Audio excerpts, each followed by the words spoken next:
Olá pessoal, tudo tranquilo, tudo em paz? Vamos estudar as profecias, a palavra de Deus. Hoje vai ser a nossa terceira carta à igreja de Pérgamo. Mas antes nós estudamos a igreja de Éfeso, que foi do ano 31 ao ano 100. Estudamos também a igreja de Esmirna, grande igreja de Esmirna, do ano 100 ao ano 313. E hoje, finalmente, a igreja de Pérgamo. Pérgamo significa exaltação.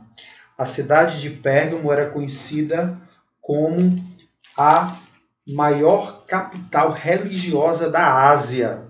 Lá em Pérgamo havia o grande altar de Zeus, o altar que media cerca de 12 metros de altura em cima da montanha.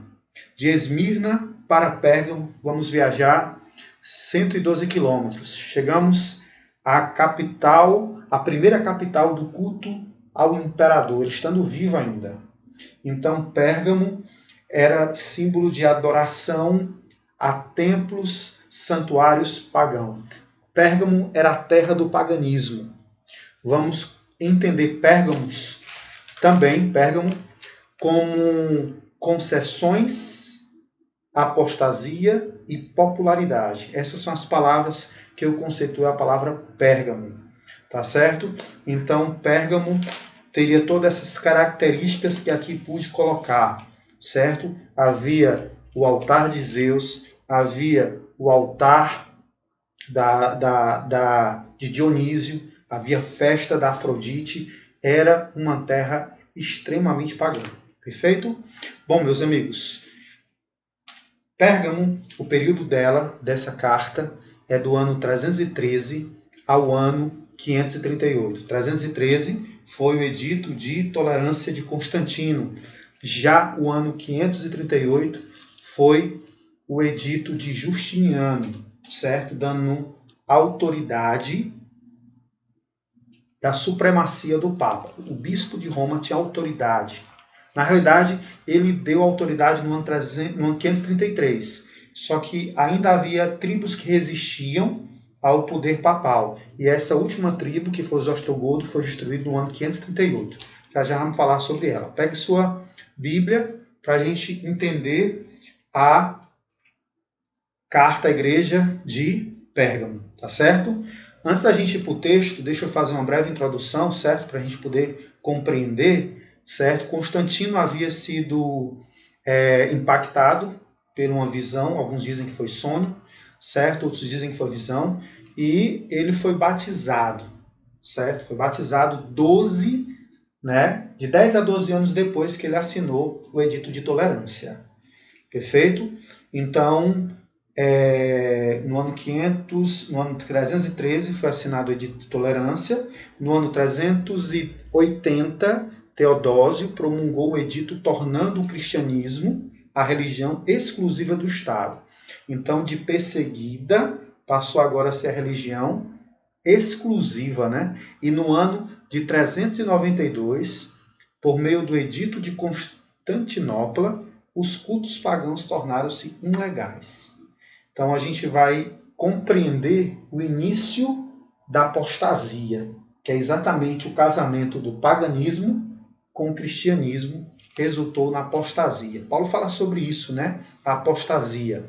Pegue sua Bíblia, Apocalipse capítulo 2, versículo 12 ao 15. Vamos dividir a carta em duas partes, tá? Essa é a grande parte e depois vamos para a promessa e o desafio.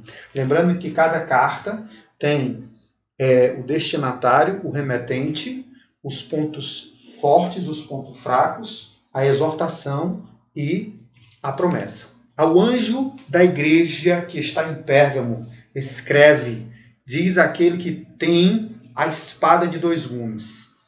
Primeira observação, apenas a carta de Pérgamo aparece um título único do Filho do Homem. Nas demais igrejas ele aparece com dois títulos, apenas em Pérgamo ele aparece com um título só. Certo? A espada de dois gumes. A espada para Roma era símbolo de justiça. A Bíblia diz o que é a espada de dois gumes, Hebreus 4:12. É a palavra de Deus. Então, a característica da igreja de Pérgamo é que elas estão saindo da palavra de Deus e abrindo concessões para o paganismo. Foi nesse período que começou a entrar, meus amigos, as doutrinas, já vamos falar sobre isso, e as ensinamentos pagãos. Vamos prosseguir. Eu sei das tuas obras e onde habitas, onde está o trono de Satanás. E retens o meu nome e não negaste a minha fé, ainda nos dias de Antipas, minha fiel testemunha, o qual foi morto entre vós, onde Satanás habita. Analisando um paralelo da igreja de Pérgamo e a igreja de Esmirna, compreendemos um fato. Na igreja de Esmirna existem aqueles que se dizem judeus, mas são sinagogas de Satanás. A igreja de Pérgamo aqui não é mais sinagoga de Satanás. Aqui é o próprio trono de Satanás. Era lá onde o imperador era adorado ainda estando vivo. E foi exatamente lá que Domiciano, certo, mandou com que João fosse colocado, diz a tradição, em uma caldeira de óleo fervente. Mas nada aconteceu com o vidente da ilha de Patmos. E aí ele foi encaminhado para essa colônia penitenciária. Quem seria esse Antipas? A tradição diz que Antipas foi uma testemunha tão fiel, que dessa vez o imperador Domiciano, ele colocou ele para ser assado dentro de um touro de bronze fervente. Certo? Então ele era a fiel testemunha aonde o próprio Satanás estabeleceu o seu trono. Dá para imaginar isso, meus amigos? Ali não era a sinagoga do diabo, era o trono de diabo.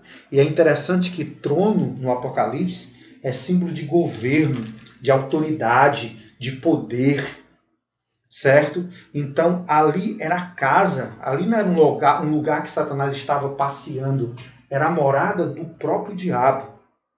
Era ali onde estava o altar de Zeus, era ali onde aconteciam as festas comemoradas a Dionísio na primavera, e em seguida as festas comemoradas a Afrodite em maio.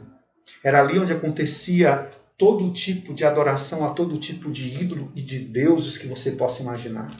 Satanás habitava ali, mas ali havia uma fiel testemunha. Louvado seja o nome do Senhor.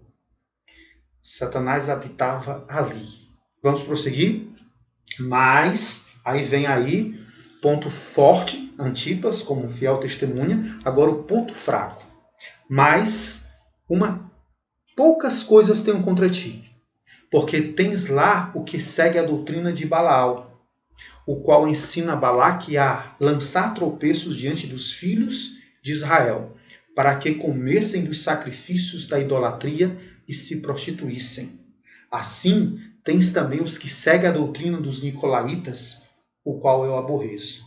Vamos fazer um paralelo da igreja de Pérgamo com a igreja de Efésio. A primeira igreja, a igreja mãe, a igreja matriz. A igreja de Efésio era intolerante às heresias e os falsos ensinamentos e os falsos mestres. Já a igreja de Éfeso fazia concessões, faziam parceria com esse tipo de ensinamento e com esse tipo de falsos mestres ao ponto de aceitá-los. Esse é, meus amigos, o ponto fraco da igreja de Pérgamo. A heresia é algo que deve ser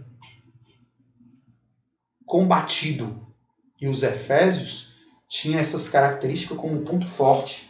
Apesar de eles serem frios, apesar de eles terem abandonado o primeiro amor. Primeira lição, nós não devemos tolerar o que é errado. Nós não devemos tolerar a falsa doutrina. Nós não podemos tolerar ensinamentos de homens. Isso é intolerável. Lá em Efésios diz que Deus odeia. Aqui ele diz que Deus aborrece. Preste atenção. Que ensinamentos são esses? São ensinamentos, são conhecimentos que a Bíblia simbolicamente diz doutrina de Balaão, que é o mesmo paralelo que a doutrina dos nicolaítas. O que foi que Balaão fez para enganar o povo de Israel? Você pode, na sua Bíblia, pesquisar o que diz Números, capítulo 25, do 1 ao 2, e Números 31, 16. Balaão, que era um profeta de vida duvidosa, amava-se as riquezas, foi contratado para amaldiçoar Israel. Em vez de amaldiçoar, o Espírito Santo fez com que ele abençoasse. Ele não tinha como derrubar o povo de Israel pela palavra, porque o Espírito de Deus usava para abençoar. E agora a Bíblia diz que ele começou a colocar pedra de tropeço, fazendo com que Balaque escolhesse as princesas, as donzelas do culto a Baal, tivesse relação com o povo de Israel e levasse estes à idolatria. O que seria então a doutrina de Balaão? Seriam engodos, seriam armadilhas, tropeços, para que as pessoas fossem enganadas, achando que estavam fazendo as coisas certas. A doutrina dos nicolaítas, eles acreditavam que o fato de eu fazer algo pela carne, o que importava era a vida espiritual. Certo? A doutrina de Balaão e os ensinamentos é aquele pensamento que podemos dizer da seguinte forma: não tem nada a ver. Não tem nada errado participar do culto ao imperador, já que a maioria dos romanos se envolve mais por um dever cívico do que pela adoração. Percebe, meus amigos, que nesse período do ano 313 a 538 foi o período que começou a entrar dentro do cristianismo doutrinas pagãs. Orações pelos mortos. Primeiro decreto dominical no dia 7 de março do ano 321, certo? Começou a ter a veneração dos anjos no ano 370. Começou a exaltação de Maria no ano de 431. E começou o sacerdote a vestir diferente dos leigos no ano 500, e começou a prática da extremunção no ano 526. Esse é o período onde se utilizava também as velas, a prática do sinal da cruz. Foi exatamente nesse período onde começou a entrar dentro do cristianismo doutrinas pagãs. Preste muita atenção. O poder do Império de Roma havia sido enfraquecido pelas tribos bárbaras. Dentro desse enfraquecimento, o poder católico, ou seja, o bispo de Roma, começou a engrandecer-se. No ano 533, Justiniano fez do bispo de Roma o cabeça, fez do bispo de Roma o chefe de todas as igrejas. Certo? Aí foi a supremacia papal. Só que eles não podiam exercer, porque o Império Romano estava sendo desfragmentado devido às tribos bárbaras. Se você estudar a história, você vai ter esse conhecimento. As tribos bárbaras começaram a invadir o Império Romano. O último imperador, o jovem imperador que foi expulso do trono, foi Rômulo Augusto, no ano 476. As tribos bárbaras começaram a combater o Império Romano. E aí o Império Romano foi perdendo para essas tribos. Mas, em compensação, o Império Romano foi recebendo o cristianismo. Só que destas tribos bárbaras, que hoje fundaram a atual Europa, são eles os germanos, a Alemanha, os francos, as Franças, Burgunda, Suíça, suevos, Portugal, anglo-saxões, Inglaterra, lombardos, Itália, visigodos, Espanha. Dentre esses, haviam 3 em especial que resistiam ao poder da Igreja Católica, do Bispo de Roma. E essas tribos eram tribos arianas. O que seriam tribos arianas, meu amigo? Seriam tribos que acreditavam em Jesus, porém não como Deus, mas como um ser criado. Então havia uma heresia aí, e eles tinham ódio do bispo de Roma. E diante dessa heresia, o Papa ainda não podia mandar. Só no ano 538, a última tribo, que foi os ostrogodos, foi vencida. E aí sim, a Igreja Católica agora adquire a sua supremacia papal. Por isso que esse período vai do ano 313 ao ano 538. Vamos finalizar? A palavra diz: arrependa-te, pois, senão em breve virei a ti contra e batalharei com a espada da minha boca. O arrependimento aqui é a mesma mensagem para a igreja de Éfeso. E o desafio é: quem tem ouvido, ouça o que o Espírito diz à igreja. Ao vencedor darei de comer o maná escondido, e dar-te-ei uma pedra branca, e na pedra um novo nome escrito, o qual ninguém conhece, senão aquele que recebe. Quero finalizar apelando ao seu coração para não aceitar doutrinas de homens, nem doutrinas pagãs, mas aceitar o arrependimento verdadeiro e com toda certeza participar desse banquete que é o maná escondido. Esse maná escondido, meus amigos, alguns entendem que é exatamente aquele maná, de acordo com Êxodo 39:10, onde foi colocado na arca da aliança. Hebreus capítulo 9 fala que ali havia um jarro com maná dentro da arca. Hebreus 9, capítulo 4. E o maná escondido, apenas os vencedores, que não se contêm com as heresias de Balaão e não são envolvidos com a idolatria que foi colocado nesse período, é que receberão uma pedrinha branca. A pedrinha branca é entendido também como duas interpretações. A pedrinha branca é porque, quando havia os julgamentos, aqueles que eram absolvidos recebiam perdão, recebiam pedrinha branca. E aqueles que eram condenados recebiam uma pedrinha preta. Meus amigos, essa pedra também representa aquilo que era colocado no peitoral do sumo sacerdote. E ali ele representava diante do Pai o nome dos filhos de Israel. Se você frequenta uma igreja que tem doutrinas de homens, se você frequenta uma igreja que tem doutrinas pagãs, saia dela em nome de Jesus. Que Deus te abençoe. Que faça você uma pessoa corajosa. Amém.